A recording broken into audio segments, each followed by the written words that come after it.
So now that the 2016 NFL Scouting Combine is officially in the books, this is when the NFL draft season really kicks it into high gear.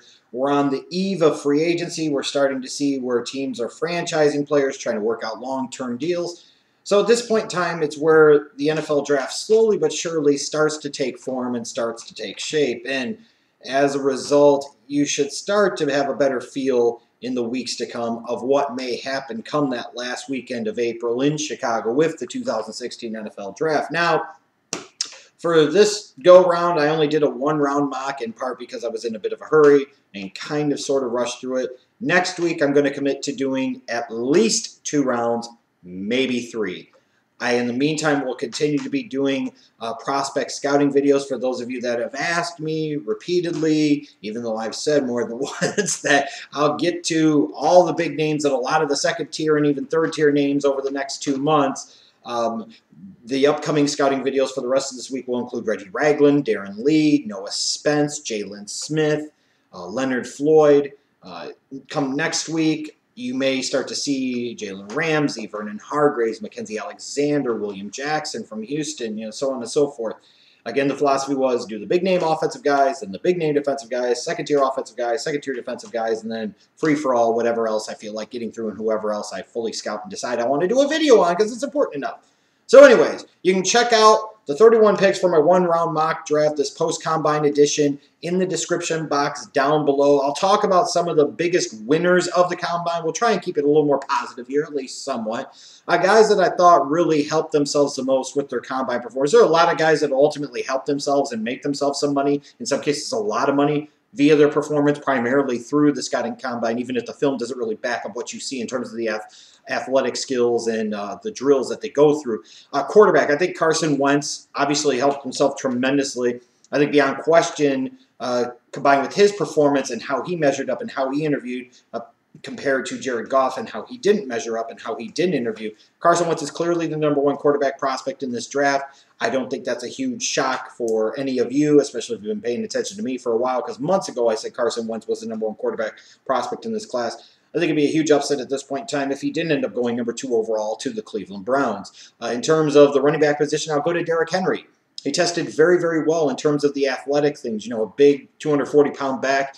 You don't envision him having the quickness and speed that he does, and sometimes you saw that on film. I still think there are some questions about his ability to be a true every-down back, but he definitely helped himself. He's not dropping out of the second round. He may very well get taken in the very early portion of the second round. Somebody may decide to roll the dice on him late in round #1. I think he really helped himself. In terms of wide receiver position, Will Fuller running in the 4.3s most certainly helped, really kind of define him as that speed threat, that vertical threat. I think the wide receiver that helped himself the most was Josh Doctson from TCU, with Corey Coleman and Laquan Treadwell in particular choosing not to run the 40 at the combine for different reasons. You had Doctson run just over 4.5, but he looked outstanding in the field drills, caught pretty much everything that came his way. When speed and quickness was maybe a bit of a question for him, coming into this process, he maybe alleviated some of those concerns, and you look at all the other good things that he brings to the table. Doctson might have cemented his place as a potential late first, very, very early second-round pick.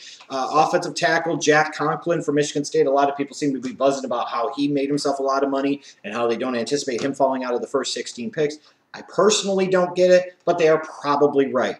I think Jason Spriggs made himself more money, though, from Indiana. I think it'd be an upset if he wasn't taken in the top 20 to 25 picks in this draft, because with that athleticism that he has, even if it doesn't always necessarily show itself on film, he measured very, very well. He worked out very, very well. He looked very, very athletic. Teams are looking at that, and left tackle upside.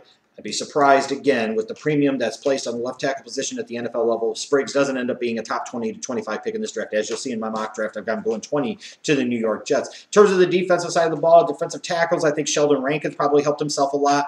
Again, this is one of these things where you have to be careful that some of the combine work doesn't, overpower you if you're a scouting department or a front office trying to make a decision.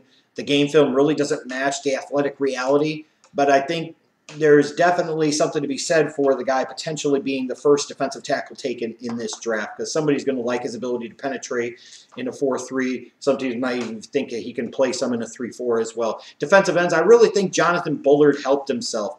Where Joey Bosa looked really good in the field drills, but had a mediocre-ass 40 time, Emmanuel Ogbah most certainly helped himself because he looked far more athletic, frankly, than he actually plays. Jonathan Bullard, in a lot of his measurements and a lot of the things that he did, I think it further validated his film. And in this particular case, I personally will be surprised if he made it out of the top 20. And I've got him going 13th to the Philadelphia Eagles, who I think are switching to a 4-3 defense in 2016. A guy that will be somewhat reminiscent of Michael Bennett, his ability to play both end and tackle. You can do a lot of different things with him. You know, a lot of people are sleeping on Bullard. You start paying more attention because this is a really, really good prospect. I'm really, really high on him. In terms of linebackers, in terms of pass rushers, I think Leonard Floyd, whereas Noah Spence, a lot of people are still buzzing about him going back to the Senior Bowl. You know, him running a 4.8 in the 40. You know, that's one of those things where he ran a bad 40. Apparently, he must have had a hamstring injury or something. Because when you watch the film on Spence, he's not a 4.8 guy. I can guarantee you that. I assure you that. He's far too quick, far too explosive.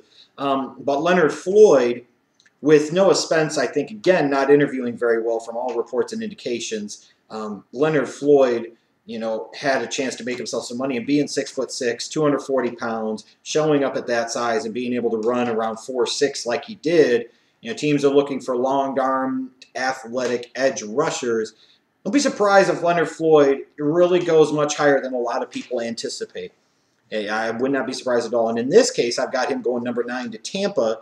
You know, with all the talk about Noah Spence and everything else, I think of Leonard Floyd. I'll put it this way, for you Buccaneers fans. In my opinion, in this draft, the biggest pick that has a chance to be screwy, especially in that top 10, and you know how this goes in the top 10, somewhere between 7 to 10, there's always 1 or 2 teams that does something that just completely shocks everybody and completely surprises the hell out of everybody. To me, the team that's most likely to surprise the hell out of everyone will be the Tampa Bay Buccaneers. That's the pick to me that has the most chances for being screwy and really throwing a lot of other things into flux. In terms of other linebackers, though, I don't think Reggie Ragland showed himself, well, that bad actually, but Darron Lee did himself a great service, made himself a lot of money. And with the bad news about Jalen Smith and his leg injury, and in particular the nerve damage combined with coming back from the torn ACL, you know, there's a huge gap there behind Myles Jack to say, have somebody step into that void and be that number 2 linebacker taken in this draft. And I think Darron Lee, with his performance at the Combine, running 4.47, looking really good in the drills, will be that guy that ultimately ends up being the second linebacker taken. In this case, I've got him going 10th to the New York Giants. Sorry, Giants fans, you end up with Darron Lee in this particular case in part only because of the fact that the Dolphins are taking Ezekiel Elliott at number 8. It's what I've got going on this time. I just tried to do something a little bit different. In terms of corners, you know, people talk about Hargraves, people talk about Alexander. I think Alexander made a mistake not working out more at the Combine.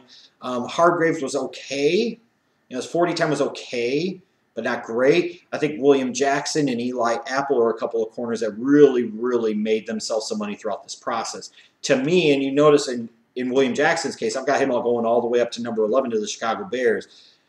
When I think about the Chicago Bears and I think about guys that they would like, William Jackson is a guy that stands out to me. William Jackson next to Kyle Fuller. They might like the combination for the long term. They like those athletic long corners, and William Jackson is that. And in a draft class where I think you're somewhat weak at the corner position, I'd be surprised that a workout warrior like William Jackson, people go back and revisit the film and they decide they like more than they maybe originally thought they did, and that he ends up being the first corner taken. I've got him going 11 to Chicago. Tell me it's crazy. Maybe it is, but maybe it isn't. And then I've got Eli Apple still going 18 to Indianapolis. I've got Hargraves dropping to 21 to Washington. You know, and my whole thing about this is it's not even necessarily a knock on some of these guys. It's just a simple fact of the matter is guys drop and guys rise, and there are surprise picks, and there are dipshit factors that we don't take into account nearly enough. And they're there. You know, so let's see, who else? In terms of the other picks that may surprise you in terms of this, I do want to point out one thing. In my opinion, at this very moment, the way it sits. The top 6 picks in this draft, in some particular order, should be Laremy Tunsil, Carson Wentz, Myles Jack, Jalen Ramsey, DeForest Buckner, and Ezekiel Elliott. Those, to me, are the 6 premier talents. Those are the 6 top guys in the 2016 NFL Draft. Doesn't mean that they will go 1 through 6, but I think they should. When people are trying to figure out what the Baltimore Ravens might do, a lot of people might talk about Ronnie Stanley. That makes some sense, especially if Osemele leaves via free agency. Some people will talk about Joey Bosa and envision him being in a Terrell Suggs type of role, and that could potentially work for them and only for Baltimore in that 3-4. But there's a part of me, even though I mocked him taking Joey Bosa here, there's a part of me that wonders if Ozzie Newsome really wouldn't like Ezekiel Elliott and might end up pulling the trigger on Ezekiel Elliott. Again, when I look at it, in terms of the grand scheme of things, the 6 guys that I mentioned, Tunsil, Wentz, Ramsey, Jack, Buckner, Elliott, those 6 guys to me are clearly a cut above the rest. Those are the 6 kind of premier talents in this draft. Other good players, other guys that have potential to be impact players and big-time contributors for years to come. But those are the 6 guys. If there's any justice in the draft world, and not to say that there is, and not to say that a lot of these NFL teams are good at their jobs, because the frank matter is that they're not. If there is, though, those are the 6 guys that should be the first 6 picks off the board in this 2016 NFL draft. And boom, I said it. There you go. You'll notice I've got Jared Goff dropping to 15 to Los Angeles. The Rams need a quarterback. That's a good place for them to take a gamble on a California kid. His small hand measurement hurt him. There were some reports about he didn't interview very well. He seemed very nervous and scared. Combine that with the performance of Carson Wentz and also with the recent history of some of the bigger name, more hyped quarterback prospects as the process goes along start to drop because teams go in other areas, focus in other directions. I know a lot of people will still mock Jared Goff going 7 to the San Francisco 49ers. That may still potentially happen.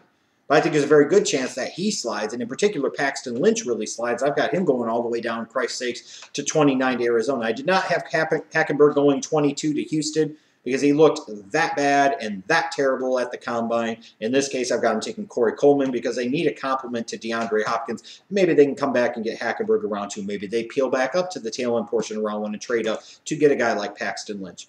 In terms of this draft, I think a place you really want to be are the last few picks of round 1, those first few picks of round 2. So there are going to be some decent players, especially in terms of defensive linemen, that drop there that are available that maybe in a lot of other drafts shouldn't have been there, but it's just the way the draft plays out.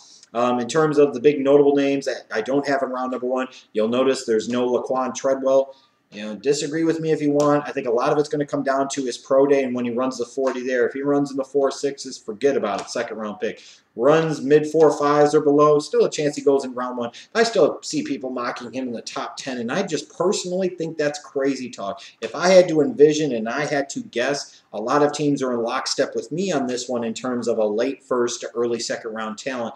Number 2 type of wide receiver, not somebody that has big-time number 1 wide receiver potential. Just don't see it. A'Shawn Robinson I don't have going in round number 1. For all the talk about his athleticism and everything else, I thought Jarran Reed at the Combine looked just as athletic, if not more so, and Jarran Reed is a more polished, better football player. A'Shawn Robinson I think is going to drop, especially with guys like Rankins and maybe Vernon Butler moving up the draft board, Andrew Billings, Jarran Reed as well. It's just hard for me to envision why any team would want to spend a first-round pick on A'Shawn Robinson. And the same thing in particular with Robert Nkemdiche. I mean, here's a guy that's had all types of off-the-field crap. And now he's sitting there talking about how Laremy Tunsil was with him. So now this guy is throwing teammates under the bus, whether it's true or not, is regardless of the point. He's talking about how he was drunk and he wasn't high, and it doesn't fucking matter. And to me, a lot of front offices can look at a guy that is talented, yes, but the talent doesn't necessarily match up to the actual production that you saw at Ole Miss, and then you sit there and you look at all this other crap. Why in the hell would you waste a first-round pick on this guy? He's the type of guy that you almost wait for somebody else to make the mistake to pick him first. You spend 3 years waiting for that other team to give up on him and cut him, and then maybe you hope the guy in his mid-20s fucking figures it out, pulls his head out of his ass, and he starts to realize his full potential. You bring him in, and he ends up being one of those great, oh my God, you were such a genius to bring him in guys. If a team takes a guy like Nkemdiche in the first round, they're crazy. And even when it comes to Noah Spence, I know a lot of the draft media has been very big on him, especially really got hot for his cock when it came Senior Bowl time. But the fact of the matter remains is that this is a guy that had to go away from Ohio State, went to a lower level of competition, so there'll be questions about that. Furthermore, there are going to be questions about the 4.8 40 fair or not. I don't think the film matches that reality. He's a much more quicker and explosive player than that. But again, it's the off-the-field stuff, it's the interview stuff that the media doesn't pay enough attention to. In this case, I've got him going 26 to Seattle. That's a good fit. But in a lot of ways, don't be surprised if he ends up not going in round 1, even with the talent and upside that you see, because, again, that off-the-field stuff matters. And if they think this guy can't control himself and can't stay out of trouble, why the hell would they give him millions of guaranteed dollars and tie themselves to him for years as a first-round pick? Just think about that. So check out my picks. Let me know what you think. Remember, NFL mock draft or NFL draft QAs are coming up again. 2 next week. I'll be back next week with a 2 or 3 round mock.